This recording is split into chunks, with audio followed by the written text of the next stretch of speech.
Acts 4 verse 12, 1 Timothy 3 verse 4. Ilan lamang ito sa mga bersikulong nagsasabing gusto ng Diyos na maligtas ang lahat ng tao.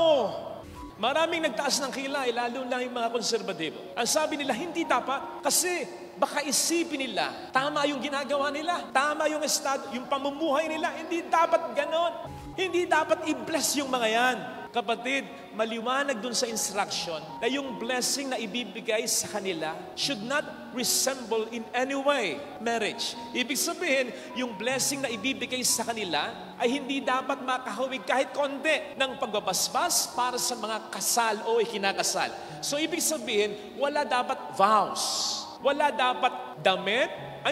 Yung damit proper to wedding. Wala dapat gesture. Wala dapat ritual.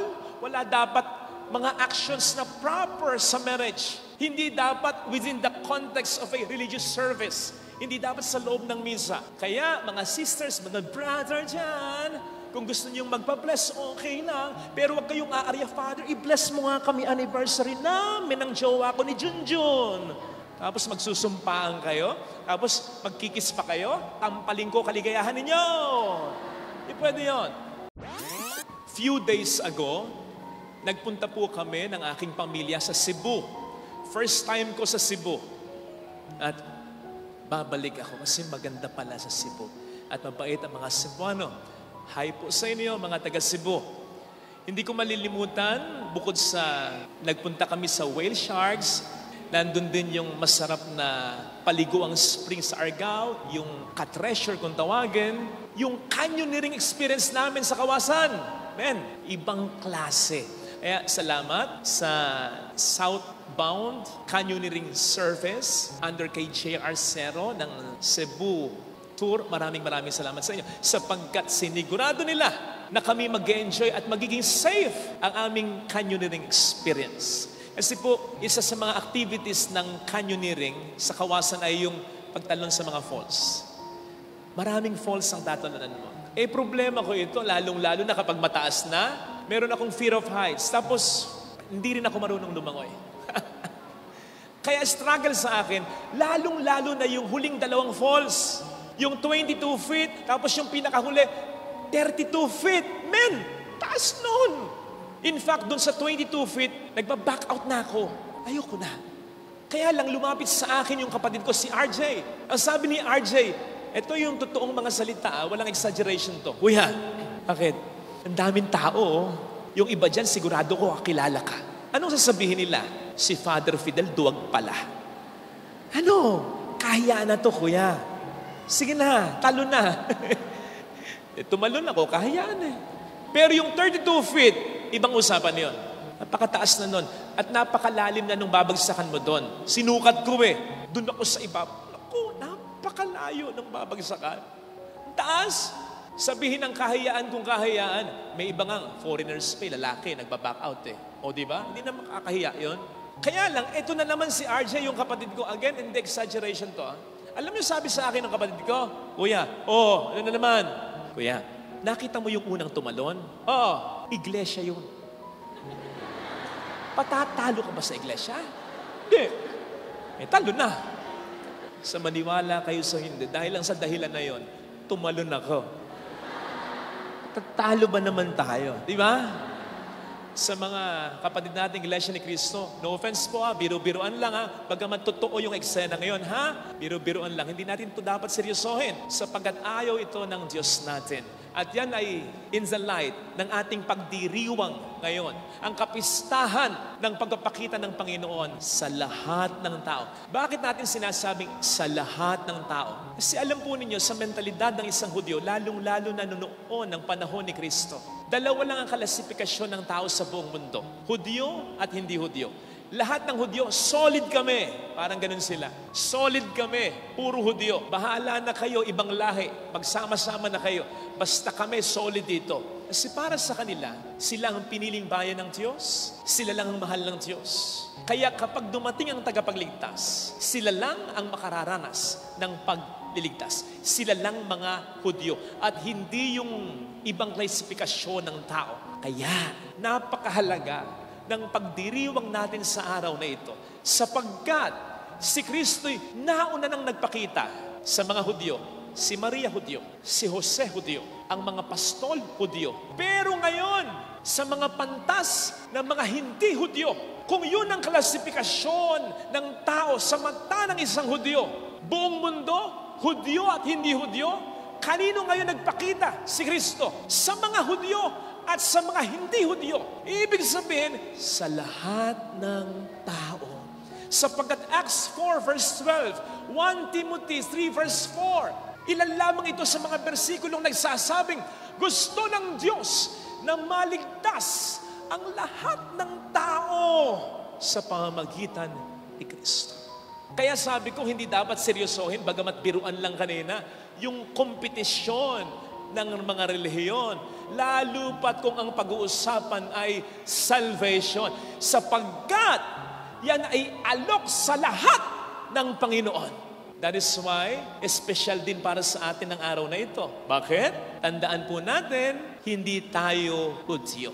Originally, hindi tayo sumasamba sa isang Diyos na totoo. Ang mga Pilipinong mga katutubo ay sumasamba sa mga anito. But for some reasons, divine providence, gumamit ang Diyos ng mga misyonero, hindi nga itong mga Pilipino upang makilala natin si Kristo at upang maniwala tayo kay Kristo sapagkat gusto ng Diyos na kahit hindi tayo Hudyo, maligtas din tayo sa pamamagitan ni Kristo. Amen!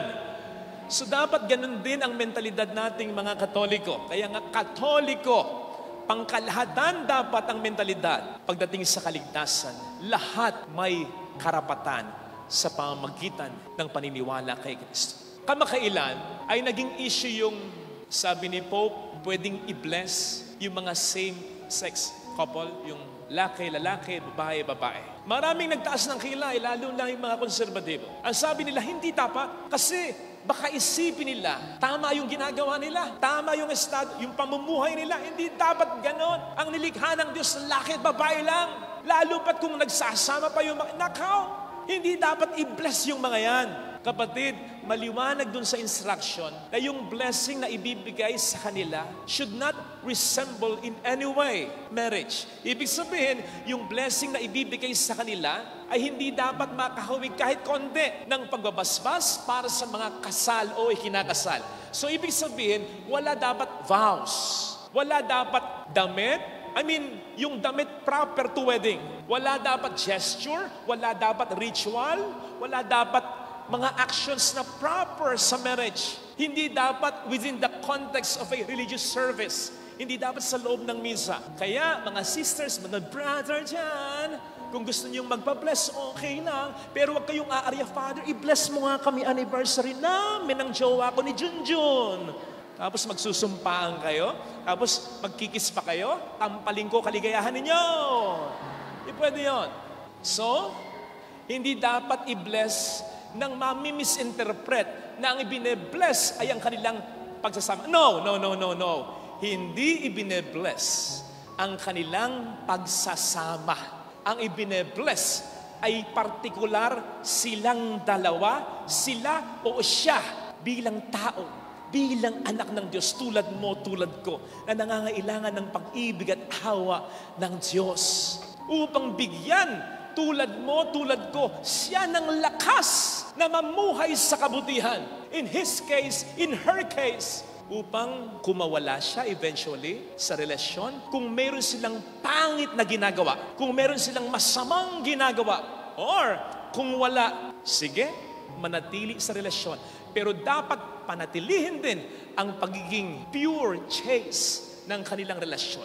So, ibig sabihin, ang intensyon para sa relasyon ay hindi sexual, kundi companionship lang talaga. Naintindihan po ba natin? So yun ang ibig sabihin ng pag-bless. Kasi ang intindi ko sa sinasabi ng Santo Papa, hindi dapat maramdaman ng kahit sinong tao na ang hirap maka-access sa pagmamahal at awa ng Diyos. Dahil ang pagmamahal at awa ng Diyos ang tanging makapagpapabago sa tao ng lubos. Amen. Kesa naman sabihin natin, kayo, mga walang kwentang nilalang, kayo, napakasasamaan ninyo, kayo, mapupunta kayo sa impyerno. Sa tingin mo, matutulungan sila pag ganyan? Na mga mapanghusgang mga salitang ganyan? Hindi. Mas lalo silang lalayo sa simbahan. Mas lalo silang hindi makapakikinig ng salita ng Diyos na po pwedeng maka-inspire at bumago sa kanilang pagkatao. Besides, sino tayo para magtakda kung sino ang maliligtas at hindi maliligtas? Hindi natin trabaho yan. Trabaho ng Diyos yan. Huwag natin siyang pangunahan. Baka pagsisihan natin yan. Baka nga sa langit, may mga kaluluwang ganito eh. Yan. Yung nabibigla. Yung mga unang sandali nila sa langit, yung ganyan sila. Bakit? Kasi mayroon silang nakikita sa langit na hindi nila expect na mapupunta ng langit. Hindi ko naman madalas makitang magsimba to eh. Nasa langit? Ang alam ko, hindi sila nakasalong kinasama niya. Bagamat magbuting tao naman silang dalawa. Pero di ba dapat nakakasal? Paano napunta to sa langit? Bakla to eh. Alam ko may naging kaibigang lalaki to eh. Bagamat mabuting tao naman to. Pero bakla to eh. Ba't napunta sa langit? Tomboy to eh. Ba't napunta sa langit? Abogado to eh. Lawyer to eh. Ba't napunta sa langit? Hello, mga abogado, peace. Joke lang. Baka kasuhan niyo ako ng libel, ha? Joke lang, joke lang. On the other hand, pwede rin may mga kaluluwa sa impyerno, ganyan din. Parang nabibigla din ganyan. Kasi meron kang makikita sa impyerno na hindi mo akalaing nasa impyerno. Manang to eh. Laging nagdarasal ng Santo Rosario to. Ba't nandito sa impyerno? Hindi makabasag pinggan to eh. Laging nasa simbahan to, nang aagaw pa nga ng upuan, parang nabili na niya yung upuan eh. Laman ng simbahan to eh. Ba't nasa impyerno? Si Father Fidel to ah. Ba't nasa impyerno? Wag naman. So, kung meron naman tayong kutob o meron naman tayong alam na ang tao'y gumagawa ng kasalanan, huwag tayong maging allergic na makita sila sa simbahan sapagkat tanging ang Diyos ang makapagpapabago sa mga yan. May makita kang alam mo nagpapa 5'6", hindi lang 5'6", kung minsan 5'7" pa, 5'8" pa. Nakita mo nagsimba, titingnan mo mula ulo hanggang pa. Natatandaan mo, yung pariseyong nagsabi sa Diyos, buti na lang ako, hindi ako katulad ng taong o ganon. Hindi malulugod sa iyo ang Panginoon pag ganon. Yung nagsisimba ka, meron kang katabi, dinunggol mo pa yung katabi mo, bakit? Kilala mo si Sally? Oo, bakit? Di ba kabit siya ni ganito? Oo. Ano ba? Nagdadasal ako. 3 o'clock. Huwag kang titingin. Ayan nagsisimba. Kapal ng mukha. Meron kang kakilala, hindi talaga nagsisimba, biglang nagsimba. Ano sasabihin mo? May sakit ka ba? Huwag ganon. Matuwa ka pa nga, makita mo yan sa simbahan. Kasi kahit paano gumagana pa ang konsensya niya. Natatandaan niyo si San Agustin? Sino si San Agustin? Anak ni Santa Monica. Di ba? Si Santa Monica, nagdarasal para sa pagbabago ng anak niya. Paano nakapagbago yung anak niya? Isang beses, narinig ang humilya ni San Ambrosio. Kasi ang salita ng Diyos, sabi ng Bible, it's like a two-edged sword. Yun yung tumitimo sa puso ng tao. Mas makapagbabago ang tao kapag kahit papaano nagdarasal, nagsisimba pa rin ito. Di ba't may kasabihan tayo? Walang basang kahoy ang hindi nadadarang ng apoy. Kahit gaano kabasa ang kahoy, kapag laging nakadikit sa nag-aapoy, mag-aapoy, magliliyab ang basang kahoy. Madalas ininterpret natin yan, sabi ko nga, sa paraang negatibo. Halimbawa, si boss, mabuting tao. Kaya lang yung sekretary niya, medyo may pagka-flirt. Revealing yung clothes. Mataas yung slits. Naku, kahit mabuting tao si boss, ilayo mo si sekretary. Humanap yan dapat ng ibang sekretary. Bakit? Walang basang kahoy ang hindi madadarang sa apoy. Kahit mabuting tao si boss, nako. Ilayo mo ang apoy sa basang kahoy. Gawin nating positibo. Sabi ko nga, sino man sa atin ang basang-basa sa kasalanan, hindi po pwedeng hindi magliyab sa apoy ng kanyang awa at pagmamahal kung laging tumatawag pa rin sa Poong May Kapal. Amen? So, ang Diyos ang makapagpapabago sa tao. Yan ang makikita nating eksena sa Ebanghelyo. Ang mga pantas, hindi naman makadiyos yan Wala namang Biblia yan, hindi naman sumasamba yan. Pero nang makita si Kristo, ano ang nangyayari? Nag-alay ng ginto, insenso, at mira. Ang sabi ng mga dalubhasa, kung bakit ginto? Kasi si Kristo ay hari. Ginto. Bakit nag-alay ng insenso? Sapagkat daw si Kristo ay Diyos. Ang insenso ay ginagamit sa pagsamba sa Diyos. Bakit mira? Dahil daw si Kristo ay papatayin dahil sa kasalanan ng tao. Dahil ang mira dati ay ginagamit pang imbalsamo. Pero ngayon na lang natin interpretasyon yan. Hindi naman siguro naisip ng mga mago at pantas yung mga thoughts na yan nang ialay nila ang ginto, ang insenso at mira sa sabsaman. Kaya ang pinakamalapit na interpretasyon, yung ginto, insenso at mira, yun yung bagay na valuable nila. Yun yung bagay na mahalaga, na dala-dala nila. Yun yung may kinalaman sa buhay nila. Yun ang may kinalaman sa trade, pamamalakaya, o kaya paghahanap buhay nila. Yun ang inalay nila kay Kristo. In so doing, ang inalay talaga nila kay Kristo ay ang buhay nila. Kaya nga napakaganda yung dinugtong na detalye ni San Mateo. Pagkatapos nilang gawin ito, pauwi, umiba na sila ng landas. Nagbagong buhay ang mga ito. Hindi na bumalik sa Herodes ng kanilang buhay ang mga pantas na ito. So you see, ang sabi nga po ni Bishop Fulton Sheen dati, no one goes away from Christ unchanged. Walang sino man ang taong matapos maranasan si Kristo ay hindi magbabago. Siguradong magbabago. Lalo pat ang sinasabi sa atin ng banal na kasulatan, Hebrews 12:29, our God is an all-consuming fire. Ang Diyos ay parang nagliliyab na apoy. Batay sa ating karanasan, anumang bagay ang ilagay mo sa nagliliyab, tumutupok na apoy, siguradong ang bagay na ilalagay mo, mababago. Magkakaroon ng itim, mag-iinit, malulusaw, maaabo, magbabago. Ganon si Mateo. Ganon si Pedro, ganon ang ibang mga disipulo ni Kristo, ganon si Zaccheo, ganon yung magnanakaw na sinama ni Kristo sa paraiso, ganon yung babaeng nahuli sa pakikiapit. Nang ma-encounter si Kristo, ang buhay ay nagbago. Pero hindi sa lahat ng pagkakataon may ganon. Kasi si Judas, matagal na kasama si Kristo, hindi naman nagbago. Yung isang magnanakaw, hindi naman din nagbago. Ang mga Pariseo, mga skriban, naranasan din naman din, nakita si Kristo, narinig si Kristo, hindi rin nagbago. Baka tayo ganun din, ha? Baka ang tagal na natin nagsisimba. Baka ang tagal na natin natatouch sa humilya. Baka ang tagal na natin nagdarasal. Hello? May nababago ba?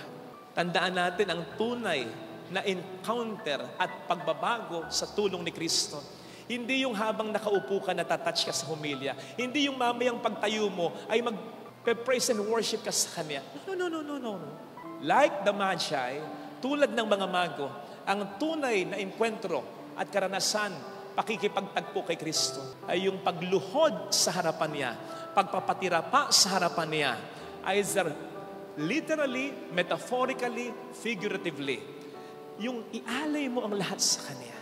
Yung sabihin mo sa Kanya, ayoko na ng buhay ko. Ikaw na ang magpatakbo nito.